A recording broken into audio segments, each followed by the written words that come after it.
The morning I found out my team had just delivered the fastest cold chain logistics turnaround in the company's 31-year history, I was standing in the break room on the second floor of our distribution hub in Columbus, Ohio, pouring what was probably my fourth cup of terrible coffee, watching the timestamp on my phone read 6:47 a.m. The numbers had come in overnight. 94% on-time delivery across all 3 hospital networks we'd been brought in to rescue.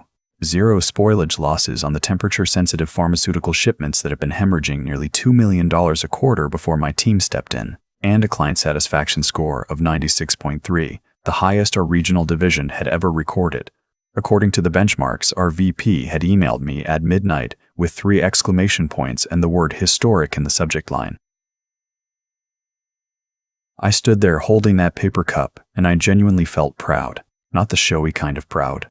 The quiet kind. The kind that comes when you spent 18 months grinding through something so complicated and unglamorous that most people wouldn't even know where to start. Routing optimization, cold storage compliance, carrier contract renegotiation, staff retraining from the ground up. And it actually worked. I thought about the guys on the loading dock who'd stayed late for months without complaining. I thought about my operations coordinator, who had rebuilt our temperature monitoring protocol from scratch after the third-party system we'd been using turned out to be logging inaccurate data for over a year. I thought about what it meant that we were going to get our performance bonuses. Finally, after the previous 2 quarters had been put on hold pending the turnaround, I sent a quick message to my team lead, "Numbers are in. You all crushed it. Formal announcement coming today." He replied in 30 seconds, "Already saw. Coffee's on me." 2 hours later, the new COO walked into our morning briefing and canceled every single one of those bonuses. His name was the owner's son. I'll call him that because that's the only title that ever really mattered when it came to how he moved through that building. His father had founded Meridian Cold Chain Solutions back in 1993, built it from a 2-truck operation into a regional logistics company with 17 facilities and just over 800 employees. His father was a good man. Practical, direct, the kind of executive who'd walk the floor and actually know what was happening. His son was a different story. He'd arrived 4 months earlier with an MBA from a school I won't name, a wardrobe that cost more than most of my team made in a month, and an unshakable belief that the reason our division had been underperforming for 2 years was that we lacked strategic velocity. He said that phrase in our very first meeting. Strategic velocity. I watched 3 of my senior supervisors exchange a glance that said, everything. His first week, he sat in on one of our shift handover calls and spent 11 minutes explaining to a room full of people who had been doing cold chain logistics for a combined total of over 90 years why they should be using AI-driven demand forecasting instead of the carrier relationship system we built over the better part of a decade. The carrier relationship system that, incidentally, was the reason we could still get refrigerated trucks dispatched on 4-hour notice when a hospital network called with an emergency. I didn't say anything that day. I'd been in this business long enough to know when to wait. He'd been given authority over the regional operations budget as part of his transition into the COO role, a role his father had created specifically to bring him into the business after his previous job at a consulting firm in Chicago hadn't gone the way anyone hoped. The plan, as I understood it, was for him to spend 2 years learning the actual operations before taking over more formal leadership responsibilities. A reasonable plan, honestly. It might have worked with a different person. Instead, he spent his first 90 days reorganizing the org chart, renaming our internal tracking system to something with a logo, scheduling 12 standing meetings a week, and producing a 47-slide deck titled Meridian 2.0, elevating the strategic framework. I read every slide of that deck. I can tell you with full confidence it contained exactly 0 actionable insights and 4 pie charts that were labeled incorrectly. Meanwhile, my team was quietly executing one of the most complicated operational recoveries the division had seen in years. We didn't have time for 47 slide decks. We had hospital networks depending on us for insulin, for chemotherapy drugs, for biologics that had to stay within 2 degrees of a target temperature for the entire chain of custody or they were worthless. That's what we did every day without fanfare, without a branded presentation. The morning he came in and canceled the bonuses, he had the grace to do it in person, which I suppose counted for something. He pulled up a spreadsheet on the conference room screen and told us that while the team had performed admirably, the division needed to reinvest those funds into infrastructure modernization initiatives to support the Meridian 2.0 rollout. He used the word admirable twice. He said he was raising the bar. The room was completely silent. I looked around at the faces of people who had worked 60-hour weeks for the last 6 months. My operations coordinator, who had rebuilt that monitoring protocol. My 2 senior logistics managers, both of whom had been recruited away from competitors when I'd first taken over this division because I'd promised them this place was worth staying for. The loading dock supervisor who drove 40 minutes each way and had not taken a single sick day in 14 months. Nobody said anything for a moment. Then he asked if there were questions. I raised my hand and said, quietly, "Can you stay for a few minutes after this wraps up? I'd like to show you something." He smiled the way people smile when they think they're about to be thanked. That night, I went home and pulled out a file I hadn't opened in 4 years. When I'd first been brought into Meridian, the terms of my contract had been negotiated during a particularly complicated period for the company. They'd just lost their largest hospital network account due to a cold chain failure that made the regional news. They needed someone with a specific background. I'd spent 12 years before this in pharmaceutical logistics compliance, which was a niche within a niche, and they needed them quickly. The founder had negotiated my contract directly, which was unusual. Most of that process had gone through HR as normal, but there was one clause that he'd insisted on adding himself, handwritten in the margin of the second draft before it was typed up and finalized. The clause was straightforward. It said that in any fiscal quarter where my division achieved a documented performance improvement of 40% or greater across the 3 core metrics listed in my performance framework, on-time delivery rate, spoilage reduction, and client satisfaction score, and where the company simultaneously withheld or reduced a promised performance incentive payment without a documented, mutually agreed-upon modification to my compensation agreement, I was entitled to a compensation adjustment equal to 2.5 times my standard quarterly performance bonus. 2.5 times. The founder had added it because he'd watched good operations people get squeezed out by budget cycles before, and he didn't want to lose me over something like that. His exact words when we signed, which I remember because I wrote them down. "I want you incentivized to turn this around, not looking for the exit every time finance gets nervous." I'd put the clause in the back of my mind because for 3 years, I hadn't needed it. The bonuses had come through. The metrics had been solid, even when they weren't spectacular. It was one of those contract provisions you hope you never have to use, the same way you hope you never have to use the emergency clause in a supplier agreement. I spent that evening going through the documentation methodically. On-time delivery improvement from the baseline quarter, 61.4%. Spoilage reduction from baseline, 78.2%. Client satisfaction improvement from baseline, 44.1%. Every single one of those numbers was above the 40% threshold, and every single one was supported by third-party verified data from our hospital network partners, our carrier compliance reports, and the independent audit our BP had commissioned back in the fall. Specifically because the turnaround was so significant, he wanted it properly documented. The promised performance incentive payment was in my signed offer letter and had been reaffirmed in 3 subsequent annual reviews. There was no documented modification to my compensation agreement. The founder's son had simply announced, in a conference room, that it wasn't happening. I called my attorney that evening. She'd reviewed my original contract when I'd signed it, and she knew the clause. She listened to me explain the situation for about 4 minutes and then said, "You know this is airtight, right?" I told her I wanted to be certain before I did anything. She spent 2 days reviewing the documentation I sent her and called me back on a Thursday morning. Her exact words, "Victor, the only way this gets complicated is if they try to argue the metrics weren't properly baseline compared. Based on what you've sent me, they can't make that argument. The audit takes care of it." I didn't go to the founder's son with this. That was a deliberate choice. He didn't have the authority to resolve it, and honestly, I didn't think he'd understand what he was looking at. I went to HR first, formally, in writing, citing the clause by section and page number, attaching my documentation, and requesting a meeting within 5 business days to discuss the compensation adjustment. HR forwarded it to the founder's son. He called me into his office the next morning. He was sitting behind a desk that I was fairly certain had been rented specifically to make the office look more executive. He had the clause pulled up on his laptop. He looked at it for a moment, and then he looked at me, and he said, "That's still active?" I said yes. He said he'd need to consult with legal and that I should expect to hear back within 2 weeks. I said I understood. I told him that the clause specified a resolution window of 10 business days from formal written notice, which I'd sent 3 days ago. I showed him the time-stamped email confirmation. That meeting ended in about 4 minutes. What I found out later, and I only found this out because my VP told me in confidence over lunch, was that the founder's son had called his father from his car in the parking lot that afternoon. His father had apparently been traveling, something about a property he was looking at in Arizona. The son explained the situation.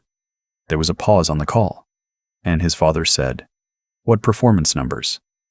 That was when the son apparently explained that the division had hit the targets. There was another pause. His father said, "Why aren't we paying the bonuses?" This is where the version of events gets a little murkier, because I wasn't on that call. But what I know for certain is that within 36 hours of my formal HR notice, I received a calendar invitation for a video call that included his father, the company's general counsel, the VP of operations, and our regional HR director. The invitation came from his father's assistant, not from his son. I joined that call from my office. His father was on video from what looked like a hotel room in Scottsdale. The general counsel and HR director were in the Columbus conference room. His son was also in the conference room, sitting slightly off to the side in a way that told me everything I needed to know about where the power in that room was sitting. His father opened the call by thanking me for my patience. He said he'd reviewed the documentation and that the clause was valid and enforceable and that the company had every intention of honoring it. He said he was sorry for the confusion. His son started to say something. I think he was going to use the phrase modernization priorities, and his father said calmly, without raising his voice, "Son, let me handle this."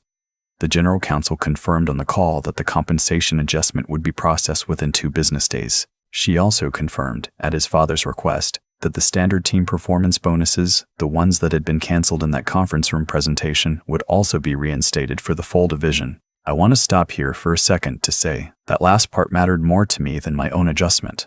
Not because my adjustment wasn't significant. It was, materially, the kind of number that changes what your year looks like. But the people on my team hadn't signed contracts with a special clause. They'd just done their jobs extraordinarily well, and they'd been told that wasn't enough.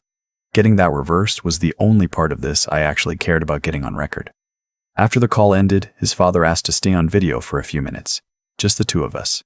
He apologized again. He said he'd been trying to give his son room to operate, to make decisions, to learn. He said he could see now that the runway had been too long and the oversight too thin. He didn't make excuses for him. He just said it plainly, the way practical people do when something has gone wrong that they own responsibility for. He asked me if I was planning to stay. I told him the honest answer, which was that I hadn't decided yet. I told him the work was meaningful to me. I told him I was proud of what the team had built. I told him I also needed to be able to trust that the ground wasn't going to shift under us every time someone new arrived with a 47-slide deck and a philosophy about strategic velocity. He actually laughed at that. He said, "I've read that deck." 2 weeks later, the founder's son resigned. The official statement was that he was pursuing other opportunities. The unofficial version, which circulated through the building with the speed that unofficial things always do, was that his father had sat down with him and made clear that the COO path was not going to continue in its current form, and that the son had decided he didn't want what was being offered instead. I got a handwritten note from the founder in the mail that Friday. It said, "Thank you for handling this the right way. Results win. Good people stay." I folded that note and put it in the same file as the original contract. My operations coordinator found out about the bonus reinstatement on a Tuesday afternoon. She sent me a text that just said, "Did you do what I think you did?" I told her the clause did the work. She said, "You kept that thing for 4 years?" I said I'd kept a lot of things. The team got their bonuses in full on the following payroll cycle. Nobody made a big deal of it. There was no announcement, no celebration, nothing theatrical. The money just showed up in people's accounts the way it should have the first time. My loading dock supervisor bought breakfast for the whole morning crew on a Wednesday, which I only found out about because someone sent me a picture of 17 people standing around a folding table covered in Dunkin' bags. That was the celebration. That was exactly right. I've been in operations for 22 years. I've worked for founders, for private equity, for publicly traded companies, for regional operators who built something real with their own hands. The lesson I keep relearning is not complicated. The work is the work. You do it well, you document it carefully, you know what your agreements say, and you don't let anyone tell you that exceptional results are ordinary. Not with a smile, not with a rebranding exercise, not with a deck that has the wrong labels on the pie charts. The founder's son was not a bad person. I want to be clear about that. He was in over his head, given authority he hadn't earned yet, in a building full of people who knew things he didn't, and he made the mistake that people in that position often make. He confused confidence with competence, and he confused disruption with leadership. Those are correctable mistakes. You just have to be willing to be corrected. His father knew the difference. He'd built something for 31 years. He hadn't forgotten how. I'm still here. My team is still here. Last quarter, we hit 97.1 on client satisfaction and set a new company record for pharmaceutical delivery accuracy. Nobody canceled any bonuses. The clause is still in the contract. I've never mentioned it to anyone since. I don't need to. That's the thing about knowing what your agreements say. You don't have to be loud about it. You just have to be ready. I've thought about this whole thing a lot since it ended. Not obsessively, not with any lingering bitterness, just the way you turn a stone over in your hand after you've already put it down, because there's still something worth understanding in the weight of it. The owner's son didn't lose his position because I outmaneuvered him. That framing would be too clean, too satisfying in the wrong way. He lost it because there's a cost to operating on borrowed authority without ever developing the judgment to use it well. Every decision he made, canceling bonuses that were earned, dismissing people who knew more than he did, prioritizing the appearance of leadership over the substance of it. Those weren't isolated mistakes. They were a pattern, and patterns, over time, always become visible to the people who built the thing you're standing on. His father built Meridian for 31 years. He knew what earned results look like. When the facts were laid out in front of him on a video call from a hotel room in Scottsdale, he didn't hesitate, not because he didn't love his son. I believe he did, genuinely. But because a man who builds something real for 3 decades understands that protecting it sometimes means the hardest call is the one you make about your own family. That's the part that stayed with me. Integrity isn't only what you do when no one is watching. It's also what you do when the person you're correcting shares your last name. I kept that clause in a folder for 4 years. My operations coordinator asked me why I'd held on to it so long, and I told her the truth. I kept it the same way I keep anything that represents a genuine commitment. You don't frame a promise and put it on the wall. You file it, you remember it's there, and you hope you never need it. But when the moment comes and the ground shifts under people who trusted you to hold it steady, your team lead, your loading dock supervisor who hadn't taken a sick day in over a year, your coordinator who rebuilt an entire monitoring protocol from nothing, you don't apologize for knowing what your agreements say. That's what I mean when I say intelligence, in the practical sense, isn't about being the smartest person in the room. It's about doing the work before the crisis. It's about reading the contract when you sign it, not when you meet it. It's about building documentation habits on a Tuesday afternoon when nothing is on fire, so that when something eventually is, you're not scrambling. And the grit part, the part nobody posts about, is just showing up while you wait. 18 months of 6 a.m. mornings, carrier calls, temperature logs, renegotiated supplier terms.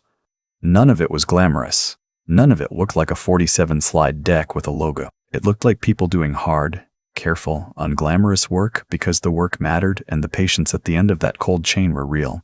When those bonuses hit people's accounts, no announcement, no ceremony, just money in the right place at the right time. My loading dock supervisor bought breakfast for the whole morning crew. Someone sent me a photo. 17 people around a folding table, covered in Dunkin' bags, nobody performing anything, just being glad. That's the only ending worth building toward.